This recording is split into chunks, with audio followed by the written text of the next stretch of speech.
Chapter 5 Southern Sudan 2008. There was a big lake 3 days' walk from Naya's village. Every year, when the rains stopped and the pond near the village dried up, Naya's family moved from their home to a camp near the big lake. Naya's family did not live by the lake all year round because of the fighting. Her tribe, the Nuer, often fought with the rival Dinka tribe over the land surrounding the lake. Men and boys were hurt and even killed when the two groups clashed.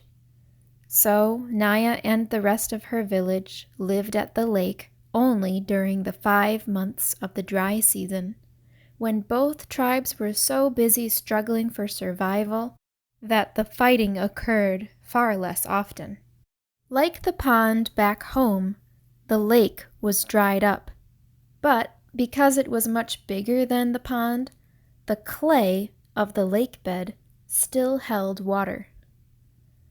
Naya's job at the lake camp was the same as at home, to fetch water. With her hands, she would dig a hole in the damp clay of the lake bed. She kept digging, scooping out handfuls of clay until the hole was as deep as her arm was long. The clay got wetter as she dug, until at last water began to seep into the bottom of the hole. The water that filled the hole was filthy, more mud than liquid. It seeped in so slowly that it took a long time to collect even a few gourds full. Naya would crouch by the hole, waiting for water, here for hours at a time, and every day for 5 long months, until the rains came and she and her family could return home. Southern Sudan, 1985. Salva's eye was swollen shut. Buksa's forearms were lumpy and raw. A friend of Buksa's had a fat lip. They all looked as though they had been in a terrible fist fight. But their injuries weren't bruises. They were bee stings. A fire had been started under the tree to smoke the bees out of the hive and make them sleepy. But as Buksa and the other Jurkol men were removing the hive from the tree, the bees woke up and were not at all happy to discover that their home was being taken away. They expressed their unhappiness very clearly by buzzing, swarming, and stinging. Stinging a lot. It was worth it, Salva thought, as he touched his eye gingerly. His belly was a rounded lump stuffed full of honey and beeswax. Nothing had ever tasted so good as those pieces of honeycomb dripping with rich, luscious gold sweetness. Along with everyone else in the group, he had eaten as much as he could hold, and then a little more. All around him, people were licking their fingers in great satisfaction, except for one Dinka man who had been stung on his tongue. It was swollen so badly that he could not close his mouth. He could hardly swallow. Salva felt very sorry for him. The poor man couldn't even enjoy the honey. The walking seemed easier now that Salva had something in his belly. He had managed to save one last piece of honeycomb and had wrapped it carefully in a leaf. By the end of the next day, all the honey was gone, but Salva kept the beeswax in his mouth and chewed it for the memory of sweetness. The group got a little bigger with each passing day. More people joined them, people who had been walking alone or in little clusters of 2 or 3. Salva made it a habit to survey the whole group every morning and evening, searching for his family. But they were never among the newcomers. One evening, a few weeks after Salva had joined the group, he made his usual walk around the fireside, scanning every face in the hope of seeing a familiar one. Then, ouch! Salva almost lost his footing as the ground underneath him seemed to move. A boy jumped to his feet and stood in front of him. "Hey, that was my hand you stepped on."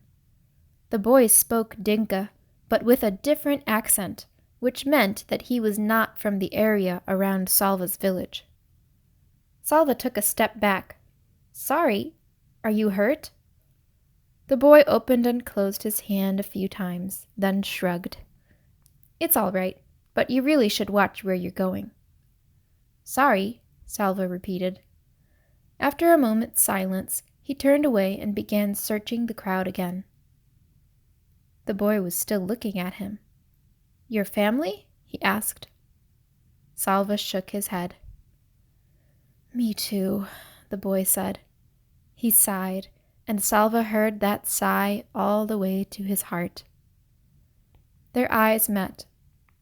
"I'm Salva." "I'm Mariel." It was good to make a friend. Mariel was the same age as Salva. They were almost the same height. When they walked side by side, their strides were exactly the same length. And the next morning, they began walking together. "Do you know where we're going?" Salva asked. Mariel tilted his head up and put his hand on his brow to shade his eyes from the rising sun. "East," he said wisely. "We are walking into the morning sun." Salva rolled his eyes. "I know we're going east," he said. "Anyone could tell that. But where in the east?" Mariel thought for a moment. "Ethiopia," he said. "East of Sudan is Ethiopia." Salva stopped walking. "Ethiopia? That is another country. We can't walk all the way there." "We are walking east," Mariel said firmly. "Ethiopia is east." "I can't go to another country," Salva thought. "If I do, my family will never find me." Mariel put his arm around Salva's shoulders. He seemed to know what Salva was thinking, for he said, "It doesn't matter. Don't you know that if we keep walking east, we'll go all the way around the world and come right back here to Sudan? That's when we'll find our families." Salva had to laugh. They were both laughing as they started walking again, arm in arm, their strides matching perfectly. More than a month had passed since Salva had run from his school into the bush. The group was now walking in the land of the Atuat people.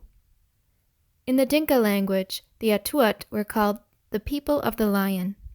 Their region was inhabited by large herds of antelope, wildebeest, gnus, and the lions that preyed on them. The Dinka told stories about the Atuat. When an Atuat person died, he came back to earth as a lion, with a great hunger for the human flesh he once had. The lions in the Atuat region were said to be the fiercest in the world. Nights became uneasy. Salva woke often to the sounds of roars in the distance, and sometimes to the death squeal of an animal under a lion's claws. One morning he woke, bleary-eyed, after a poor sleep. He rubbed his eyes, rose, and stumbled after Mariel as they began walking yet again. "Salva?" It was not Mariel who had spoken. The voice had come from behind them. Salva turned. His mouth fell open in amazement, but he could not speak. "Salva!"